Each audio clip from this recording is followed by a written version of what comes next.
dadelik is die tempeldeure gesluit. En dit is asof die tempel nou finaal vir die evangelie toe is. En ons weet dat nie baie jare daarna dat die tempel geheel en al verwoes was nie. So hier in 'n sekere sin neem ons nou afskeid van die tempel.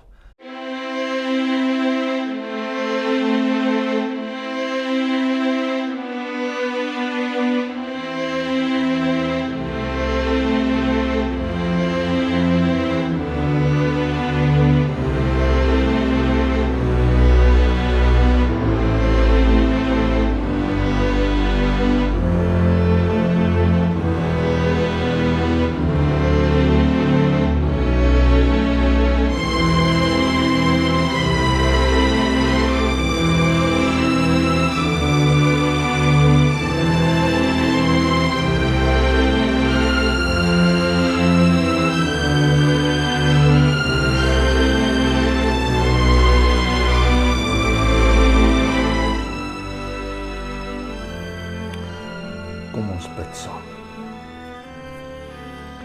Driemaal heilige God, Vader, Seun en Heilige Gees, ons volg die pad van u apostels deur die boek Handelinge soos die Heilige Gees hulle lei.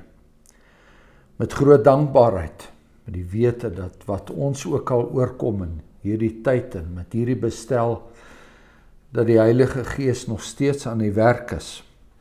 En die werk is om die broers en susters van ons Here Jesus Christus by mekaar te maak. En die werk is om sy kerk van alle eeue, om sy kerk by mekaar te maak, sodat ons eendag voor hom mag staan in alle reinheid en deur die genade van ons Here Jesus Christus dan ook die ewige lewe mag ervaar. En mag die vooruitsig daarop, mag dit ons geduldig maak onder ons huidige omstandighede, mag dit ons geduldig maak daar waar ons met ons eie en met mekaar se swakhede te doen het.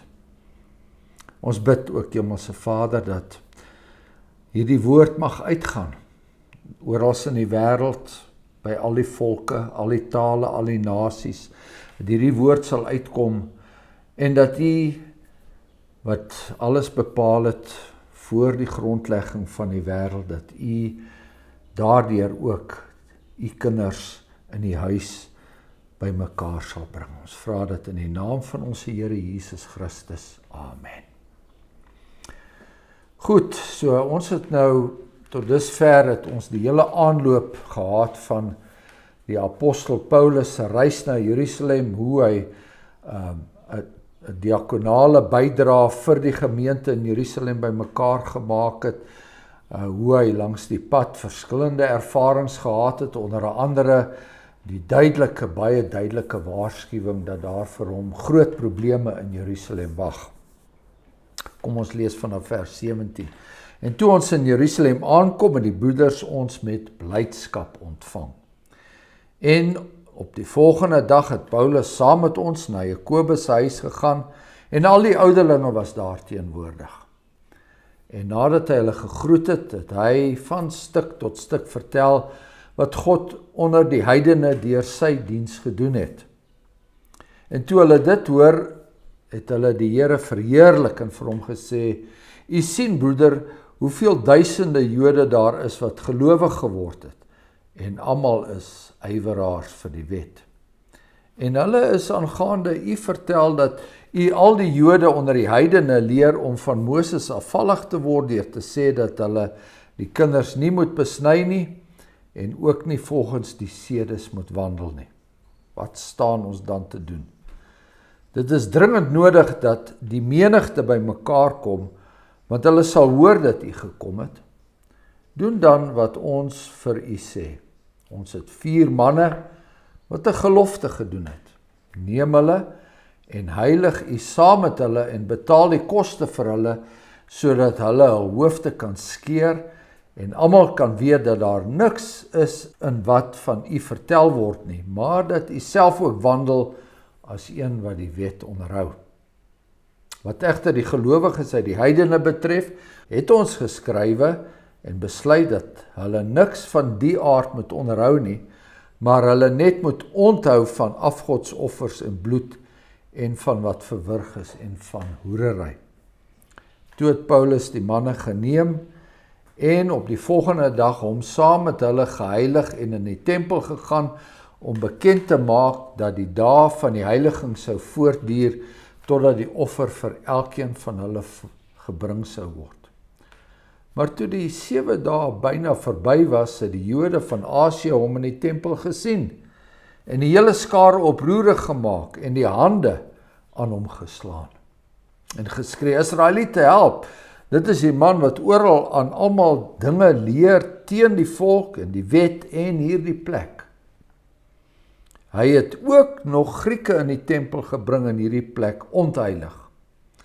Want hulle het van tevore Trofimus die Efesiër in die stad by hom gesien en gedink dat Paulus hom in die tempel gebring het. Toe kom die hele stad in beweging en daar was 'n oploop van die volk en hulle het Paulus gegryp en hom buitekant die tempel gesleep en dadelik is die deure gesluit. En onderwyl hulle probeer om hom dood te maak, het 'n berig die owerste van oor 1000 van die leerafdeling bereik dat die hele Jerusalem in oproer was.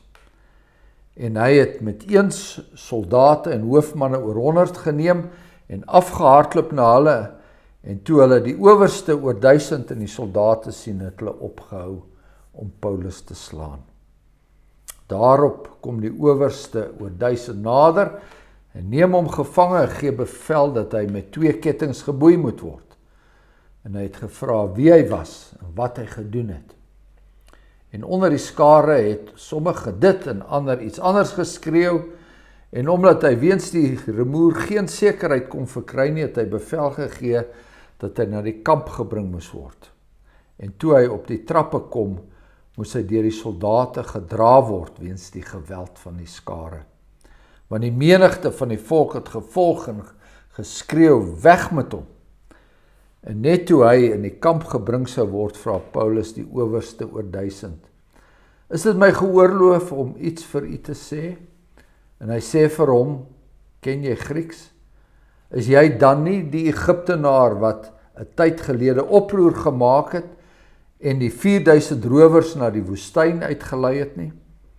En Paulus antwoord, ek is 'n Joodse man van Tarsus, 'n burger van geen onvermaarde stad in Sicilië nie. Ek versoek u, laat my toe om die volk toe te spreek.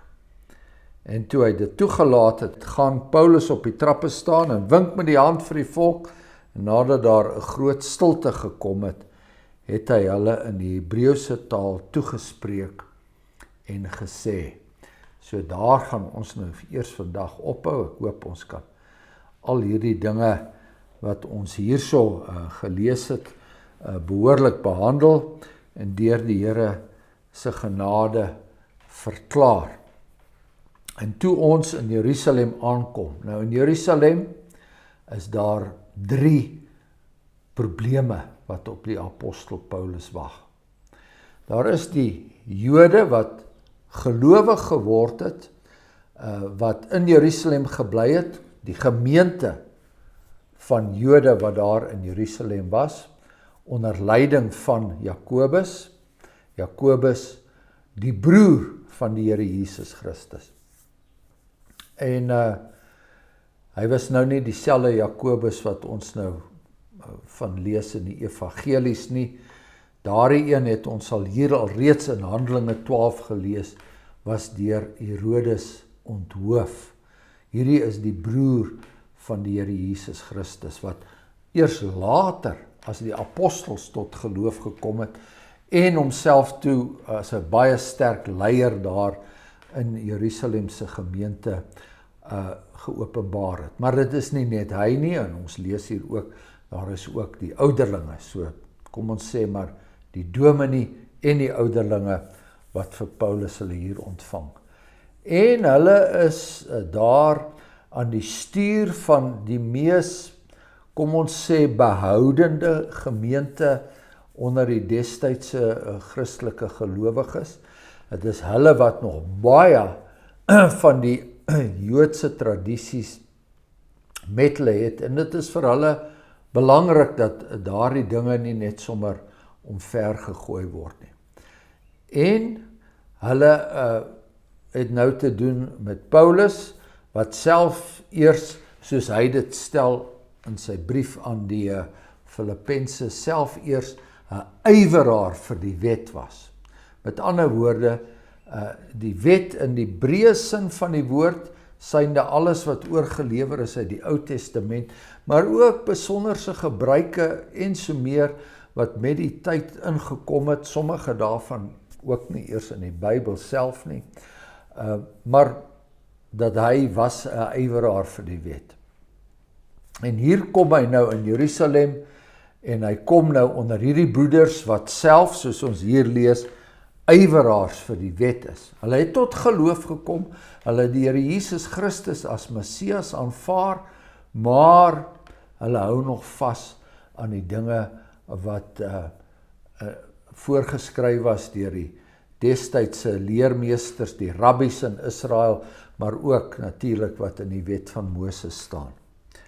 En natuurlik die gebruike van die tempel. So hierdie dinge is nog steeds vir hulle belangrik. So hulle is daar aan die een kant, maar dan is daar die ander Jode wat ons hier teekom, diegene wat niks wil weet van die Here Jesus Christus nie, wat nog die heeltyd die apostel Paulus op al sy reise, in elke plek waar hy gekom het, by elke sinagoge waar hy was, wat hom heftig teëgestaan het, wat hom dikwels probeer vermoor het, wat hom voor die owerhede gesleep het, wat hom op elke moontlike manier teëgegaan het wat hulle moontlik kom, en hierdie mense is ook in Jerusalem. Hulle het juis opgetrek na Jerusalem om die Paasfees by te woon. So, die apostel Paulus, watter kant toe hy ook al daar is, het hy net moeilik. En ons praat nie eers van die Romeine self nie, want hulle is nou die owerhede daar in Jerusalem, en hulle het natuurlik geen tyd vir al hierdie dinge wat hulle as nonsens beskou nie. En hulle sou ook maklik die apostel Paulus afransel, net om hierdie mense tevrede te stel. Goed, so daar het ons dan in vers 19 gelees, hoe hierdie broeders, wat daar aangekom het vir hulle van stuk tot stuk, met ander woorde, 'n hele volledige, kom ons sê, rapport gelewer oor wat alles gebeur het, en hulle is baie dankbaar om dit te hoor. Nou ons hoor nie wat die reaksie was op die diakonale bydra wat daar gelewer was. Jy sien, en 'n mens kan nou aan die een kant sê dat die apostel Paulus met daai bydra wat hy nou daar versamel het onder die Korintiërs en elders, dat hy daarmee probeer guns wen het. Hy sê op 'n stadium, praat hy daaroor oor die bydra, en dan sê hy in sy brief van die Romeine, ons reis nou na Jerusalem in diens van die heiliges, dis Romeine 16 vers 25, want Macedonië en Agaia, Macedonië is die Grieke aan die noorde, en Agaia is die Grieke in die suide, daar by Korinthe, want Macedonië en Agaia het dit goed gevind om iets by te dra vir die armes onder die heiliges in Jerusalem. Hulle het dit goed gevind, sê ek, en hulle is ook hul skuldenaars, want as die heidene deel gekry het aan hulle geestelike voorregte, is hulle ook verskuldig om hulle met stoffelike goedere te dien. Met ander woorde, die evangelie, die Jode het die evangelie met die heidene gedien, vir hulle iets gegee, en daarom behoort die heidene ook weer vir hierdie armes in Jerusalem iets te gee. En dan sê hy, as ek dit oorgebring het en vir hulle hierdie vrug veilig oorgebring het, sal ek by hulle langs na Spanje afreis. Nou ja, dit was iets wat hy nou nog in die vooruitsig gestel het, maar daar kry ons nou 'n aanduiding van die apostel se brandende hart om Jode en gelowiges uit die heidene om hulle by mekaar uit te bring. Maar hierdie gelowiges in Jerusalem is nog nie heeltemal gelukkig nie, want daar in vers 20 sê hulle, u sien broeder, hoeveel duisende Jode daar is wat gelowig geword het, en almal is yveraars vir die wet. Met ander woorde, jy weet, ons hou nog op die ou paaie. Die mense hier in Jerusalem is nog besig om God te dien soos 'n Christen gelowige Jood hom behoort te dien. En dan gaan hy hulle aan in vers 21 sê, maar jy weet, ons sien dat julle so 'n bietjie los is, vertel dat die Jode onder die heidene leer om van Moses afvallig te word, deur te sê dat hulle kinders hulle nie moet besny nie, en ook nie volgens hulle sedes moet wandel nie. So, dit skep vir ons 'n probleem, sê hierdie gemeente vir Paulus. En dan kom hulle met 'n praktiese oplossing. Wat staan ons dan te doen? Het is dringend nodig dat die menigte by mekaar kom, want hulle sal hoor dat hy gekom het, en dan moet u nou iets demonstratief doen, om te wys dat jy wat Paulus is, dat jy nog 'n goeie behoudende Jood is, dat jy nie hierdie dinge wat vir ons nog belangrik is, minag nie. En dan is dit nou hierdie hele gebeurtenis, daar was 4 mans wat 'n gelofte gedoen het, en daai gelofte het beteken dat hulle 'n sekere tyd, dat hulle sal onderwerp, ons praat hier van die Nasareer gelofte, waarvan ons in die boek Numeri lees, dat hulle self onthou van sekere goed, en onder andere dat hulle nie hulle hare skeer nie, en so meer, en dat hulle dan op 'n gegewe tyd hulle self sal heilig, en dat hulle dan na die tempel toe sal gaan om 'n offer te doen. En die gedagte is dat Paulus hierdie proses, nie die gelofte self nie, maar die heiligingsproses met hulle saam sal deurmaak, dat hy saam met hulle na die tempel toe sal gaan, en almal wat sal kan sien dat hierdie dinge vir Paulus ook belangrik is. So, daar is nou mense wat sê, ja, maar Paulus het nou sy eie, ek wil amper sê, sy eie beginsels half prys gegee om hierdie mense gewillig te wees, maar dit is nie so eenvoudig nie. Hy skryf aan die Korintiërs in die eerste brief daarin vir hoofstuk 9. Hy sê, alhoewel ek van almal vry was, het ek my aan almal diensbaar gemaak, om soveel van hulle as moontlik te win. So die apostel Paulus sê, jy weet, as dit nou oor hierdie soort van ding gaan, vir my gaan dit om die gelowiges wat in Christus se uitverkiesingsplan ingesluit is om hulle te wen. Vir die Jode sê hy, het ek soos 'n Jood geword om die Jode te win, en vir die wat onder die wet is, soos een wat onder die wet is, om die wat onder die wet is te win.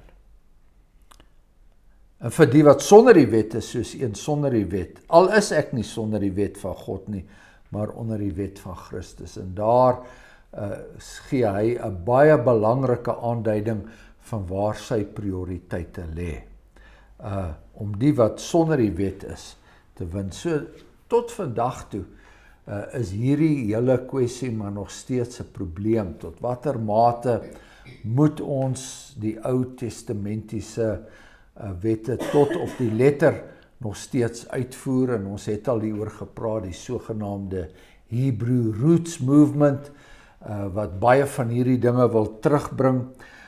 Alhoewel hier 'n perspektief is, wat ons in vers 25 lees, dat die gemeente daar in Jerusalem, Jakobus, die ouderlinge, die broeders, nog steeds hou by daardie besluit waarvan ons in Handelinge 15 gelees het.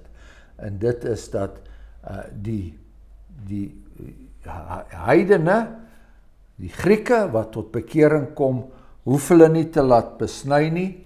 Hulle moet net nie verder meedoen aan allerhande heidense gebruike rondom die afgodsoffers en allerhande heidense gebruike rondom tempelprostitusie, hoerery soos dit hier staan. Nou ja, goed. Toe het Paulus die manne geneem en op die volgende dag saam met hulle geheilig in die tempel gegaan om bekend te maak dat die dae van die heiliging sou voortduur totdat die offer vir elkeen van hulle volbring moes word. Maar toe die 7 dae verby was, het die Jode van Asië hom in die tempel gesien en die hele skare oproerig gemaak en die hande aan hom geslaan. Nou sien hy van sy ou, kom ons sê, vyande, wat ook daar teenwoordig was, want Jerusalem was op daai stadium vol van al wat 'n Jood genoot was uit die hele antieke wêreld daar rondom die Middellandse See, en hulle erken toe vir Paulus as die moeilikheidmaker, die man wat oral aan almal dinge leer teen die volk, teen die wet en teen hierdie plek. Nou is dit veral interessant om te sien ook hierdie plek, want dit was natuurlik een van die motiverings wat daar was om Stefanus, die diaken, om hom te stenig. Hy het verkeerde dinge gesê teen hierdie plek. Stefanus het gesê dat God se gees is nou oral op hierdie wêreld, nie meer net gevestig in Jerusalem in een plek onder een volk nie. God se gees is oral, en hy het soveel voorbeelde uit die Ou Testament uit aangehaal om te sê, maar dit was die bedoeling en die werkswyse van God vanaf die vroegste tye. Maar nou hier is hierdie Paulus nou. En hy het Grieke in die tempel gebring, met ander woorde, mense wat volgens die wet glad nie in die tempel mag kom nie. Want hulle het van tevore Trofimus, die Efesiër, in die stad by hom gesien. Nou, Trofimus was een van die Grieke wat saam met hom gereis het en gedink dat Paulus hom in die tempel gebring het. Met ander woorde, iemand wat nou saam met hom daar buite die tempel was, word skielik nou betrek by hierdie saak en hierdie beskuldiging teen Paulus. En dit was 'n geweldige klag, dat daar 'n heiden in die tempel was. Die Romeine self het 'n teken aangebring by die heilige deel van die tempel. Ons praat nie van die voorhof van die tempel nie, maar daai heilige deel waar net Joodse mans kon ingaan, daar het 'n teken gestaan wat die Romeine self aangebring het, wat sê, as 'n nie-Jood hier verder gaan, ongeag of jy 'n Romeinse burger is of wat ook al, jy sal doodgemaak word. En die Romeine sal deel hê daaraan om jou dood te maak. Tot so groot mate het die Romeine, was die Romeine die Jode ter wille gewees. Want hulle het soveel opstande gehad daar in Jerusalem, en soveel bloedige opstande gehad van Jode wat ongelukkig was oor die tempel wat ontheilig was, en baniere wat in die stad ingebring was, allerhande dinge wat hulle ontstel het, en soos ons nou dikwels gesê het, baie keer die Romeine gesê, ag, jy weet, kom ons los net die Jode en hulle godsdienst. Maar hierdie ding kon byvoorbeeld tot gevolg hê dat Paulus tereggestel word, en daai Jode was heeltemal gereed om hom tereg te stel. 'n versie wat my opval hier en waarna ek baie dink as ek hierdie gedeelte lees, vers 30, daardie laaste woorde, en toe dit nou gebeur, dadelik is die tempeldeure gesluit. En dit is asof die tempel nou finaal vir die evangelie toe is. En ons weet dat nie baie jare daarna dat die tempel geheel en al verwoes was nie. So hier in 'n sekere sin neem ons nou afskeid van die tempel met hierdie dade. Hulle het probeer om hom dood te maak, sê ons. Net langs die tempel was hierdie Romeinse garnisoen, en hulle was juis daar langs die tempel geplaas om te sorg dat daar nie enige oproere, opstande of enige iets was wat die vrede versteur nie. soos ons al dikwels gesê het, die Romeine het net een ding in die oog gehad, daar mag nie onluste wees nie, daar moet rustigheid wees, daar moet vrede wees, en daar moet wet en orde wees, soos die Romeine dit bepaal het. So, die owerste oor 100 het gegaan, en die apostel Paulus as het ware gered van daai skare, en hom geboei met kettings. En nou kan ons maar kyk, hiervandaan af verder van hoofstuk 21 tot aan die einde van die boek Handelinge sal die apostel Paulus in kettings wees, in gevangenskap wees.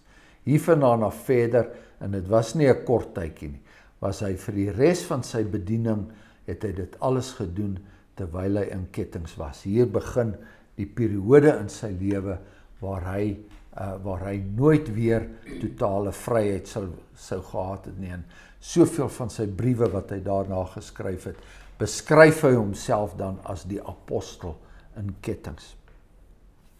Goed, so nou bring hy hom daar na die kamp toe, en soldate moes hom dra vanweë die geweld van die skare. Ons kan dink wat sy emosies daar alles was. Die menigte van die volk het gevolg en geskree, weg met hom. En dit herinner ons aan dit wat met die Here Jesus Christus gebeur het. Hoe hulle daar voor Pontius Pilatus gestaan het, toe hulle die Here Jesus Christus aangekla het, en dit was hulle presiese woorde, weg met hom. Ons hierdie man verdien nie om te lewe nie. Goed, so, maar hierdie owerste, oor 1000, hy probeer nou maar net uitsorteer, wat is hier aan die gang? Hy kom onmiddellik agter, dat die apostel Paulus is vlot in Grieks, so hy is iemand wat 'n burger is van daardie beskaafde wêreld, en hy het hom eintlik verwar met iemand wat 'n oproer en 'n opstand probeer veroorsaak het, Egiptenaar wat 'n tyd gelede probeer het om 'n oproer te maak en 4000 rowers na die woestyn uitgelei het. Nou toe Petrus en Johannes voor die Joodse raad was daar ook 'n verwysing na al die mense wat na vore gekom het in daardie tyd om allerlei opstande na vore te bring, en hoe die Romeine daai mense onderdruk het en doodgemaak het. Telkens het daar sulke semi-messiaanse figure uit die Jode opgestaan, wat dan 'n klomp mense opgesweep het, met hulle saamgeneem het, en hierdie owerste oor 1000 verwar die apostel Paulus met een van daai karakters. Nee, sê Paulus, en hy val nou terug om hierdie man 'n aanduiding te gee dat hy 'n Romeinse burger is, dat hy kom uit 'n geen onvermaarde stad in Sicilië nie. So met ander woorde, hy sê, jy weet, jy moet nou mooi weet met wie jy hier te doen het, en hy versoek om die volk toe te spreek, en dit is baie merkwaardig, baie merkwaardig. Dis die mense wat hom nou so pas probeer doodmaak het. Mense wat niks van hom wil hê nie, wat sê weg met hom, en hier sê die apostel Paulus, ag, kan ek nie tog maar met hierdie mense praat nie. Hier is hy geslaan, hy's bloeiend, en hy wil tog maar kyk of hy nie maar iets tot hulle kan oordra, of hy nie tog maar tot hulle kan deurdring nie. Nou as die Here wil, sal ons dan volgende week voortgaan met hierdie gedeelte in Handelinge 22, waar die apostel Paulus die Jode daar toespreek, die mense wat hom dood wou gemaak.